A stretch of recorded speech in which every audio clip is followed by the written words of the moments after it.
Hello बच्चों, आज मैं बीए फर्स्ट ईयर का एक नया चैप्टर है समाज। हम उसके बारे में कुछ चर्चा करेंगे। सबसे पहले तो हम ये देखें कि अपने शब्दों में हम देखें कि समाज क्या है।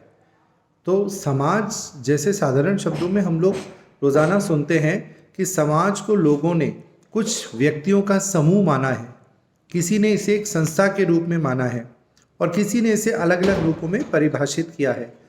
जैसे जनरली हम लोग सुनते हैं जैन समाज, ब्रह्म समाज, हिंदू समाज, मुस्लिम समाज। इसको सुनकर हमको लगता है कि पर्टिकुलर कोई व्यक्तियों का समूह जो एक ही इकाई के हों, उनको हम एक समाज के रूप में देख सकते हैं। लेकिन साधारण शब्दों में यदि हम देखें तो हम समाज को सामाजिक संबंधों का एक जाल मान सकते हैं। कि समाज क्या है? समाज सामाजिक संबंधों का एक जाल है जिसे व्यक्ति द्वारा निर्मित किया गया है और व्यक्ति जिस समाज में भी रहता है, जिस समाज में पलकर बड़ा होता है, वो आजीवन उसी समाज की सभी विशेषताओं को सीखकर आगे की ओर अपना जीवन व्यतीत करता है। तो समाज को मैकाइवर और अलग अलग समाजशास्त्रियों ने इसे विभिन्न रूप में परिभाषित किया है। अगर जनरली हम देखें, सबसे पहले जैसा मैंने बताया कि मैं कह रहा हूं कि समाज सामाजिक संबंधों का जाल है। अब हम ये देखें कि सामाजिक संबंध क्या है, सोशल रिलेशंस किसे कहते हैं। तो यहाँ पर वेबर ने सामाजिक संबंधों का जो अर्थ दिया है उसके अनुसार कि सामाजिक संबंध के अंदर एक निर्माण करने के लिए अनेक कर्ता या अनेक व्यक्तियों का होना आवश्यक है और ये जितने भी व्यक्ति होते हैं या कर्ता होते हैं उनमें आपस में कोई ना कोई अर्थपूर्ण व्यवहार एक दूसरे के साथ किया जाए। तीसरा, एक दूसरे की क्रियाओं से वो प्रभावित हों या एक दूसरे को अपनी क्रिया के द्वारा प्रभावित करें। इस प्रकार जब कोई भी व्यक्ति एक क्रिया करता है तो दूसरा व्यक्ति प्रतिक्रिया के रूप में अपनी कोई क्रिया का उसका जवाब देता है। तो इससे जो क्रिया होती है वो अर्थपूर्ण हो जाती है और जो सामाजिक संबंधों का निर्माण करने में हमें अपना योगदान देती है। संक्षेप में अगर मैं कहूँ तो हम कह सकते हैं कि जब दो या दो से अधिक व्यक्ति अपनी आवश्यकताओं की पूर्ति के लिए एक दूसरे के संपर्क में आते हैं और अंत्यक्रिया करते हैं तो और एक दूसरे को अर्थपूर्ण ढंग से प्रभावित करते हैं और एक दूसरे से प्रभावित होते हैं तो उससे हम सामाजिक संबंधों का निर्माण कह सकते हैं। अब इसमें हमने दो तीन चीज़ें देखी कि सबसे पहला, एक अकेला व्यक्ति सामाजिक संबंध दूसरे अन्य व्यक्ति की अपेक्षा साथ रहकर ही बना सकता है। अगर मैं कहूँ कि मैं आईने के सामने खड़ा होकर अपने बातचीत कर रहा हूँ या अपने आप से बोल रहा हूँ तो उससे कोई सामाजिक संबंध नहीं बनेंगे, क्योंकि सामाजिक संबंधों में दो या दो से अधिक व्यक्तियों का होना आवश्यक है। दूसरा, दोनों के बीच कोई ना कोई अर्थपूर्ण क्रिया का होना आवश्यक है।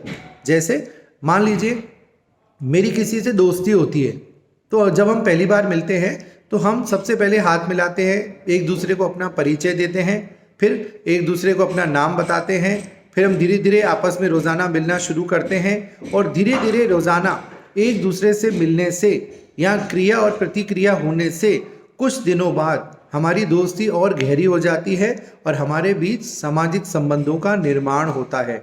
इस प्रकार हम कह सकते हैं कि दो या दो से अधिक व्यक्तियों का होना सामाजिक संबंधों का जरूरी है, तभी दो व्यक्तियों के बीच या समूह के बीच सामाजिक संबंध बन सकते हैं। अब ये देखें कि सामाजिक संबंधों के निर्माण के लिए अगर मैं कहूँ तो कौन कौन सी चीज़ों का होना आवश्यक है। सबसे पहला, जीवित व्यक्ति, क्योंकि जब तक व्यक्ति जीवित नहीं हो, मान लो मैं जैसे कहा कि कोई भगवान की मूर्ति के आगे बैठकर बातचीत करता है भगवान से या आईने में खड़ा होकर अपने आप से बातचीत कर रहा है तो उनके बीच कोई सामाजिक संबंध नहीं बनेंगे। इसलिए सामाजिक संबंधों की जो सबसे पहली आवश्यक दशा है वो है जीवित व्यक्तियों का होना, अर्थात जीवित व्यक्तियों के साथ ही आपस में सामाजिक संबंधों का निर्माण होता है, उनमें एक दूसरे के प्रति जागरूकता होती है, चेतना होती है और वही आपस में अंतर संबंधों का निर्माण करते हैं। दूसरा, संपर्क और संचार, कि सामाजिक संबंधों के निर्माण के लिए दो व्यक्तियों का होना ही आवश्यक नहीं है, बल्कि उनके बीच निरंतर आपस में एक दूसरे के साथ बातचीत होना, संपर्क होना और एक दूसरे के साथ संचार होना भी आवश्यक है। क्योंकि ऐसा नहीं है जैसे मैं सड़क पर चल रहा हूँ, हम दो व्यक्ति या बहुत सारे व्यक्ति सड़क पर एक साथ बैठे हैं, एक साथ चल रहे हैं, तो मेरे सबसे सामाजिक संबंध अपने आप नहीं बन जाएंगे। जब तक हम दो व्यक्तियों के बीच या दो से अधिक व्यक्तियों के बीच निरंतर संपर्क नहीं होगा या संचार नहीं होगा, तब तक हमारे बीच किसी भी प्रकार के सामाजिक संबंध नहीं बनेंगे। तीसरा, पारस्परिक जागरूकता। इसका मतलब है कि सामाजिक संबंध उसी समय बन सकते हैं जब व्यक्तियों के बीच निरंतर पारस्परिक जागरूकता हो, क्योंकि पारस्परिक जागरूकता ही दो व्यक्तियों को एक दूसरे के संपर्क में लाती है, एक दूसरे के संबंधों का निर्माण करती है और व्यक्ति एक दूसरे के बारे में पूर्णतया एक एक चीज का ज्ञान करते हैं और धीरे धीरे आपस में मिलकर सामाजिक संबंधों का निर्माण करते हैं। क्योंकि जब तक जागरूकता नहीं होगी तब तक हमारे बीच कोई भी सामाजिक संबंध नहीं बनेंगे। जैसे अगर मैं कहूँ कि हम दो दोस्त हैं, पिछले लंबे काफ़ी समय से रोज़ उठ बैठ रहे हैं, साथ घूमते हैं, हम एक दूसरे के रोज़ाना घर आते जाते हैं, और इतने दिनों के बाद भी मैं उससे पूछूं कि तुम्हारा नाम क्या है, वो कहे मुझे पता नहीं है, या मेरा नाम उससे पूछें, वो कहे मुझे पता नहीं है, तो फिर ऐसा कोई सामाजिक संबंध नहीं बने। क्योंकि सामाजिक संबंध तो वहीं बनते हैं जहाँ दोनों के बीच निरंतर पारस्परिक जागरूकता पाई जाती है। चौथा, सामाजिक अंतःक्रिया।